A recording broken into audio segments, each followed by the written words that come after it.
Good afternoon and welcome to the TMZ podcast. I'm Eric Wilson. I'm Alexa Clone.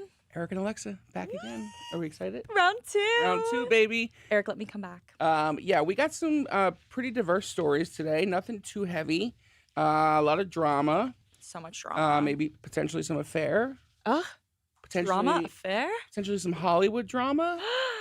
Potentially some impersonators? Impersonator? Ugh, don't get me started on the impersonator. I know. Well, let's start with Alex drama. Oh my Obviously, gosh. Alex Gate has been on our minds a lot over the last couple of weeks. Yes. But Literally now, on my mind. Alex Cooper's husband is getting involved in some drama. It's always insane when the husbands get involved, like with the mom Yeah. drama with Meghan Trainor, Ashley Which Tisdale. Like, drama from that? so We broke good. yesterday that Haley Duff is getting divorced. Yes. Oh my gosh. Side note. Yeah. Right? So Craziness in the world right now. is that mom? This is a side note. Is that stem from mom group drama? I don't know. Unclear. We'll work on that because Yeah. now I'm curious. maybe Anyways, we you get should stick with the mom group drama. I would divorce my wife for the same reason. Honestly. But okay, Alex Cooper's husband has allegedly been berating and yelling at the Unwell Network staff. Insane. So this is the crew of people who have helped with the Unwell Winter Games. Yes. Obviously the podcast crew, I assume, just anyone in that orbit. Totally. Yeah. So what can you tell us about that? I mean, Bloomberg really dumped quite the hit piece on Matt Kaplan today. I feel like Alex Cooper fans know a little bit about Matt. I mean, obviously, you know, when she got married, it was like this beautiful wedding. What's his online persona? People are like, that clocks that he's a dick. Honestly, he's not really that public. Oh, really? So I think that's why this kind of went under the radar for so long. Allegedly, I guess, because this is all according to people that Bloomberg has spoken to. But I don't know. I kind of see it. So he serves as the CEO of the day-to-day operations for the Unwell Network. And his alleged behavior has led staff to threatening to quit on the spot during filming and some of the live tours. He berated staff on set, this is according to Bloomberg, and threatened to prevent them from ever working in Hollywood again if they messed up.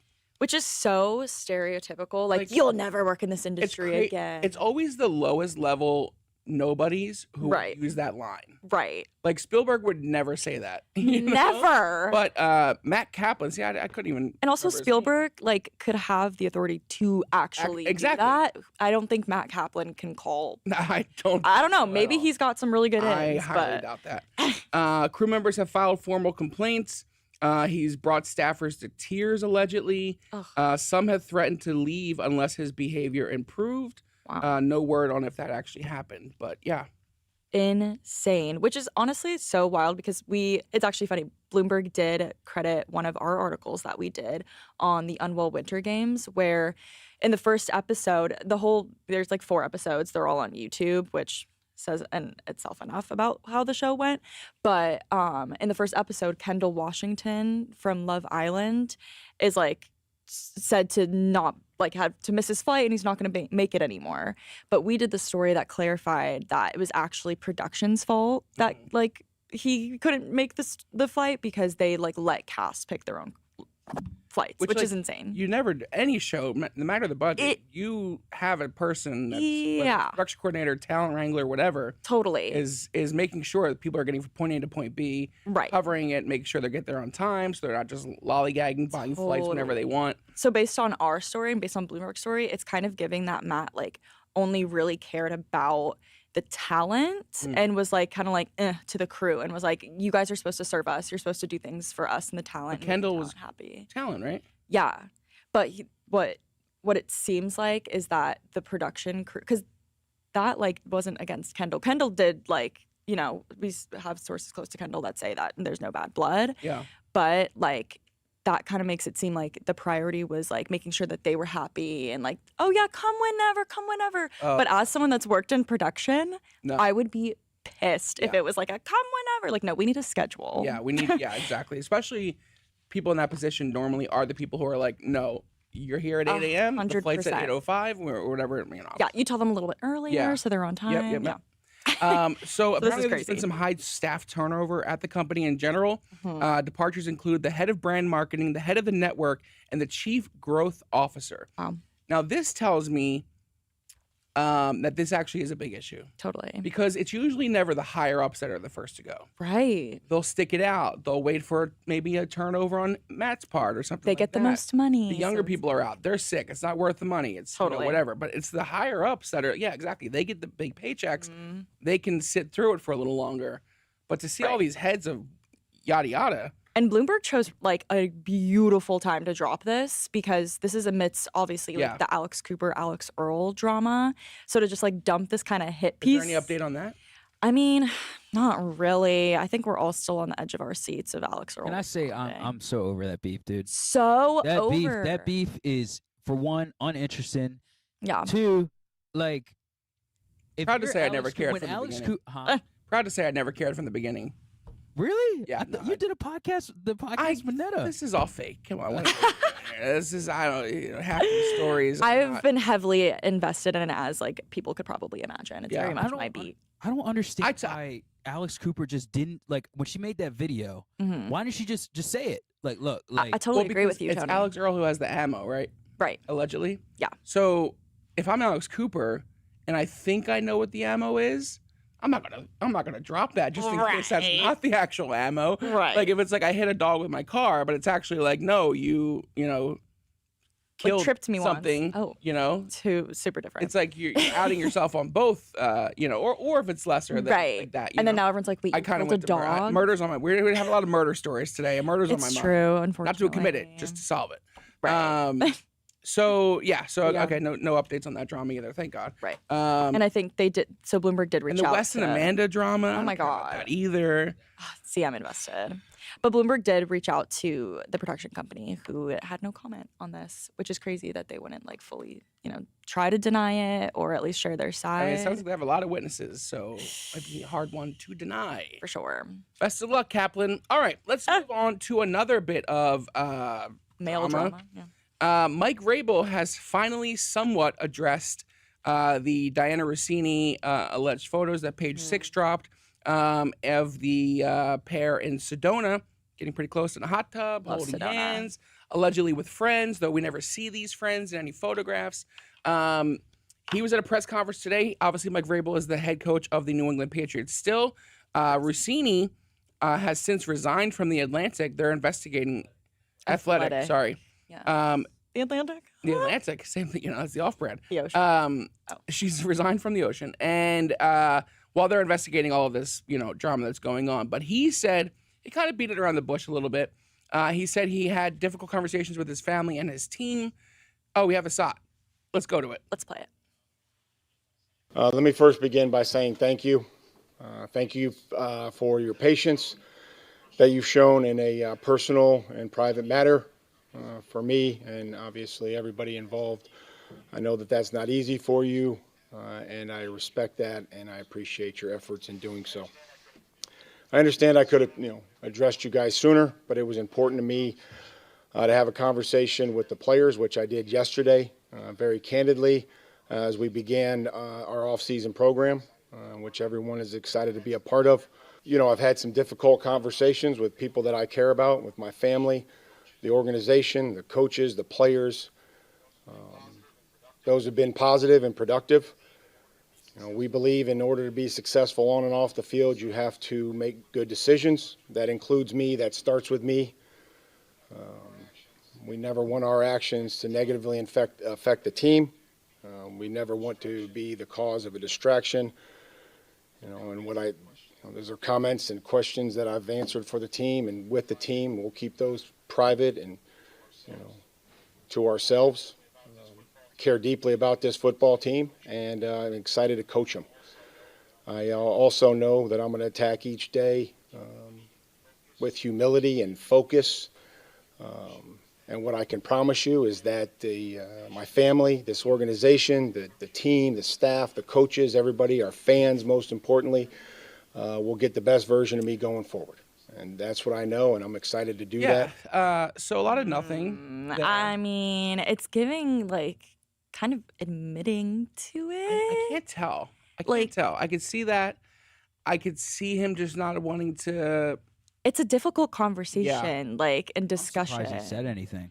to be, or even Yeah, like I'm you a little gotta. surprised that too. Yeah. No, if he You didn't have to, say I mean- anything, yeah. I mean, he's clearly doing it like he kind of says, not to avoid the shadow hanging over them or the cloud hanging over them for the entire right. season, which is about to start. The draft is about to start, and then obviously training camp starts this summer.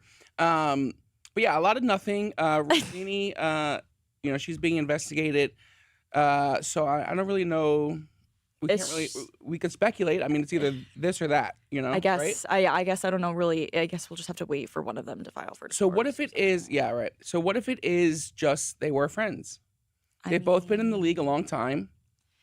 Those photos have are relationships. pretty sus. I mean, the holding hands thing. It's not even the hot tub for me. 'Cause really, they are pretty far apart in the hot tub. I mean, yeah, you got to keep your distance in a hot tub. It's like that meme. Yes, In a hot tub. What is it like? 3 feet apart. Because they're not gay. Deep cut. It's kind of like that, but the holding hands with just the backdrop.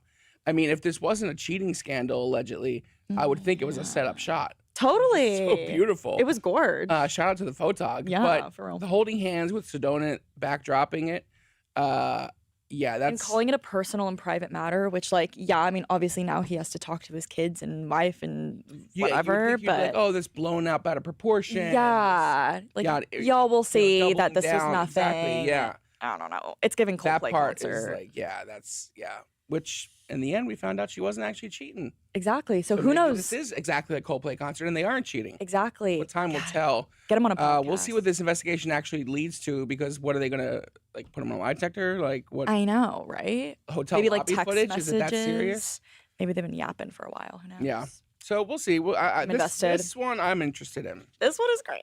because I need some answers. Yes. But shout out to their families as they deal with it. Yeah, I guess I can't tell if he's wearing a ring still or not. So I guess we'll see. Let's go to our last story real quick here. Yes. The Michael movie premiered in LA last night. Woo! Star-studded event. Totally. There were a lot of people A lot there. of celebrities. A lot of celebrities you wouldn't think would be there. For sure. Still, to me, the most shocking is Lori Loughlin for some like, reason. Like, why is hello? Aunt Becky there? Miles Teller was iconic. there. Coleman Domingo, obviously Nia Long. All those people are in it. Jafar Jackson looks great. Looks Yeah. like Michael, but people do not agree online. Because Rotten Tomatoes, it's at 31% right now. Ooh. That's the critics' review. That's more than this morning, though, I think. It was 27 this morning. Yeah. So it's Okay. gone up 4%. But the reviews are pretty harsh. Yeah. Do you want to trade off? I'll do one good. You do one good. Yeah, let's do it. If you're even remotely nostalgic, this movie will be a warm rush of transporting pleasure. Aw. Wow. Okay. Dave Rooney. Awesome. Melissa Ruggieri, Sure. Melissa R., my girl, says Jafar may share his late uncle's megawatt smile. His dance moves are studied to perfection. Okay. Here's some negative ones. Derek Smith. The film turns the realities of a tragic, deeply complicated life into a sanitized popcorn film. Oh. Michael seems Sanitized popcorn. Ooh. disconnected from reality. It's not really a story, just feature-length publicity. Wow. Yeah. Michael isn't a movie. It's a filmed playlist in search of a story.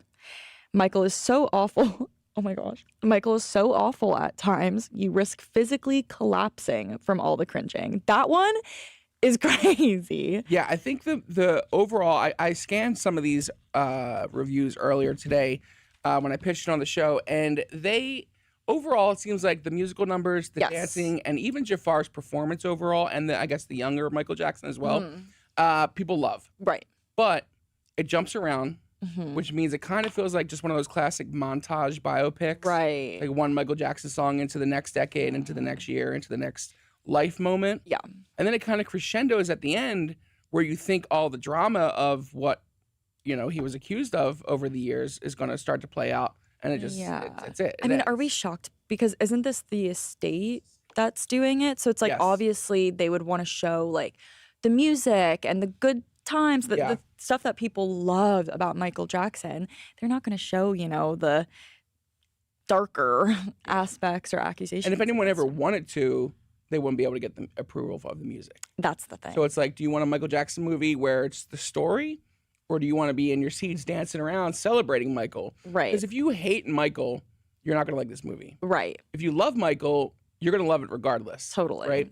And if you love Michael, you're not going to go watch a movie about his scandal. Exactly. There's probably more people that love Michael than hate him because of his scandal. I agree. So I think this is really the only way you can do a Michael biopic. Yeah. So maybe this will be the last ever. And I it's don't think It is what so. we get what we get, you know? Mm-hmm. For reference, the Melania movie got 10% on Rotten Tomatoes this year. Ooh. So 3 times as popular as Melania, Michael Jackson is. That's wild. Yeah, it's just overly sanitized, kind of whitewashed piece of media is what a lot of people are saying. But you know, the audience reviews, they're usually better. Yeah, and I feel like See how it good takes the audience time. is. Yeah, and the premiere, you know, I think a lot of people also, the family were upset that Miles Teller's in it because they were like kind of worried that would be the reason to bring people to the theaters. But I think he is going to bring some people to the theaters because sure, who doesn't yeah. want What to do see you want? Miles Teller? I can't put every Jackson in a role, you know. Totes. And we also caught up with a Michael Jackson lookalike and impersonator, Fabio. And Fabio Jackson, he's the most famous Michael Jackson impersonator. Personally, I think impersonators of any kind are very creepy. Really looks like him. But this guy, you know, we caught up with him, and he looks like Michael. So there's this video of you going viral with you meeting Jafar. How did that, what was the encounter like? Gosh, it was really just amazing, really. It was just such a feeling. And then we shook hands, and I told him just like how incredible he is, you know, congratulations. You know, I was really happy for him. I'm happy for him. Oh my gosh, you think he embodies Michael and everything? Yeah, absolutely. Like, you know, the movie? Yeah. Have you been able to see it? I have not been able to see it, but I am excited to see it. Have there been any weird encounters from fans? Anything weird happen? Because you know. I have Yeah. a story. Oh my God, you got one. Okay. One time we were sitting in this public place and the lady came and she said, "I knew you were not dead. I knew you were just hiding." Oh my gosh, It was funny. yeah. I mean, even here in Hollywood right now, it's kind of crazy too. Everybody's taking out their phones, pictures, yeah, everywhere. And this guy really wanted to be a part of the movie. I don't know if he thought he could play Michael, but the fact that he like says anything about Jafar, like any sort of like, you know, like, come on, bro, what, you know? That is crazy. But we do have a clip of them meeting, actually, Jafar, and no sound. So if you're on YouTube, you get to watch this lovely little clip here of Fabio and Jafar meeting. Shaking hands. Wow. God, how do you get into that award ceremony? I mean, they're probably like, "Oh, Michael, come on in." Yeah, right. They're like, oh, we didn't know. Like, oh, All right, we didn't it's have you like- on the list. Right. So sorry, Obviously, sir. come on in. Wow, what a moment for Fabio. You could just get to like he gets look his- like this is his Michael. shine and- now. Wow, good for him. I mean, kind of funny that woman was like, "I know you're not dead," but Yeah. we love a conspiracy theorist. All right. Well, that's enough for us today. Let's get to the comments. Woo! Alex Cooper drama. Danny Madison says dumb beef. Correct. 2 words, so much volume. And then some info on some comments on the Michael biopic. Chris the Helicopter. Can't wait to see the Michael movie. Was at the water ride in California Adventure when the news of Michael died broke. All of OF Disneyland was talking about it. That was Wow, one what a of the place to first be. celebrity deaths I remember. Me too. Really? I was, I think, 8 years old when he died. Wow. Yeah, I remember where I was at when Michael Jackson died. I remember where I was too. That's so weird. I do too. I was napping. Took a nap. I was in Oh. college. I took a nap. I woke up. Farrah Fawcett, Ed McMahon, Michael Jackson, all dead. I was like, How long did you I could nap never for? nap again. Yeah, Like, what? That was a hard nap because I also remember You it were was the almost full. summer. I turned 20, and 19 to 20 was a really hard birthday for me. Wow. I've never had a hard birthday since, but I was like, man, I'm no longer a teenager. Yeah. Like I'm Aw. 20 years old. It was like actually hard. It's never. You went through like a third life crisis. I know it feels so weird to think about now because there's no age where I'm like, oh my god. But Yeah. that age, I was like, and then Michael died. It was a terrible summer for me. Oh, I'm so sorry. Brandon Kuhn, hey Eric and Alexa, hey. Brandon. Hey, Brandon. Wow, this was fun. This was great. This was such a What route. took you a minute to say fun? What other? Well, I had a bunch of other words: fun, exciting, thrilling, Wow. well-rounded, thriller. Michael Jackson. And that's our out. We'll see you guys tomorrow on the TMZ podcast. Good Bye. night. Love y'all.